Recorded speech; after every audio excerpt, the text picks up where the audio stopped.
Andy says, how do I turn my business into a turnkey system that will in the future allow me more time and freedom?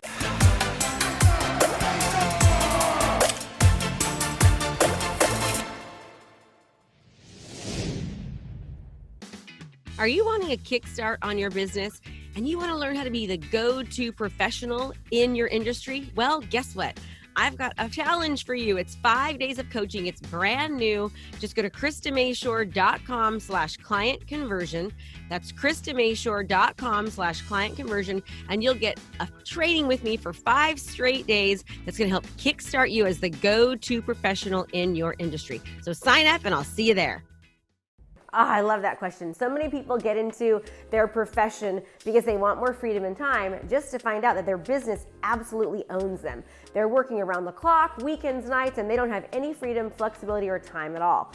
So one way to make sure that this doesn't happen is understand that sometimes you have to do work now, more work than you normally would want to, so that you don't have to do a lot of work later, right? Here's how I've done this. So in my real estate business, I spend about 5 hours a month creating content, video content, where I create videos, information, market updates, community videos, interviewing other local professionals, and I just inform people and give value and really help their life become easier. Tips and tricks about real estate, tips and tricks about, just life and making their life better. And then I take that content and I promote that content through paid advertisements, paid marketing on Facebook and on Instagram. And then I start showing up all the time in front of my community. And so what happens is my community starts seeing me over and over and over again, and they start to position and think about me as the go-to trusted advisor, because I'm the one that they're seeing all the time over and over again, talking about real estate, talking about the market, talking about the community, talking about, things to do, interviewing local restaurants, best dog parks in town, best place to take your sweetie on a vacation. I can go on and on. But the point is that they're seeing me over and over and over again as the go-to trusted advisor. And so now I haven't had to do things that the traditional agents do, like open houses or cold call or door knock, in like 8-10 years, because I've been doing this type of video marketing. And so what happens is it's an attraction-based marketing. Instead of me chasing leads and doing open houses and all that kind of stuff, people are calling me, my phone is ringing. And this is what allows me to now work 5 hours a month on real estate. We're going to close just under 100 homes this year. And so I'm kind of the face of Homes by Krista, and I've taught my business partner, who's my brother, to go on the appointments for me. And then we've got a transaction coordinator and a marketing person that works about 20 hours a week. And just with my brother, myself as the face of the company, our transaction coordinator, and our part-time marketer, and again, we have a part-time videographer as well, we're able to close just under 100 homes this year. So that to me is having plenty of freedom and time.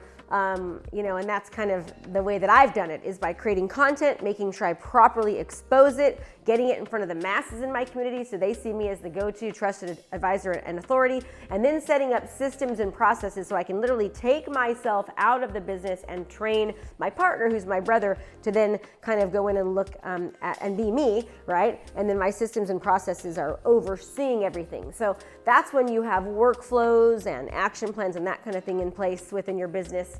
You need a really, really good CRM, really good workflows that will help you guide that transaction so that you're not having to always think about everything, but the systems are working for you. So start with video content, positioning it the right way, getting massive exposure in front of people, then having the systems and processes in place to be able to help take you out of the equation, and then obviously later on down the line, training people to actually be you, and you can just be the kind of the face of the business where they help you work it. So I hope that helped.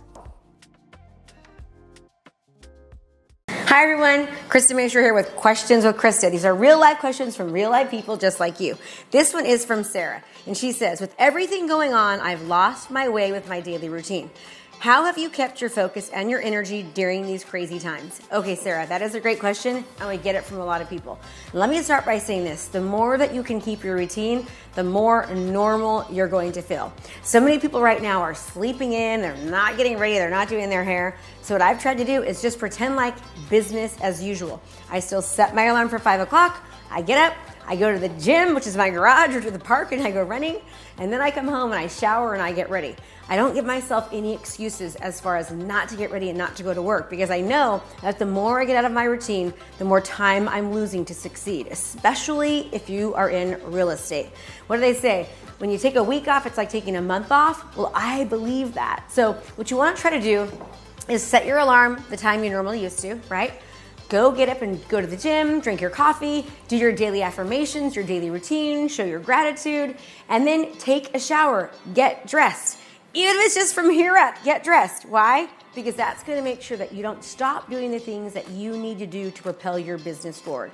Now listen, I know that it's not easy. I totally get it. But I also understand that you have to make a choice, and it's your choice to decide what it is that you want to do. We have to choose, right? Because our actions, what we do right now, what we think about, becomes what we do becomes our life. So if we start thinking about, hey, I want to make sure I've got a great routine so my business doesn't fail, then your actions are going to show that, right? You're going to get up, you're going to get dressed, you're going to get ready, you're going to start doing anything you need to do to propel, and then your life, the output of that is going to be much more positive than if you don't. So start telling yourself that I got to do it. I treat it like a normal day, because in my personal feeling, this is going to be like this for a long time. We've got to adjust and adapt, right? We don't want to be reactive. We need to be adaptive, so that way we're around, so that we're not just surviving, but we're actually thriving when this whole thing is over. So hope this helps you, Sarah. You're not alone. There's so many people that feel the exact same way that you do. So if we can support each other and help encourage each other, it's going to go a long way. Hi everyone, Questions with Krista. This is when I actually answer questions from real life people just like you.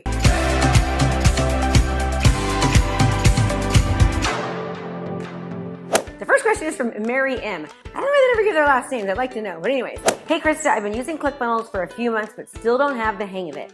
Do you have any tips for me on how to make the funnel successful? Okay, that's a really great question. So here's the thing about funnels.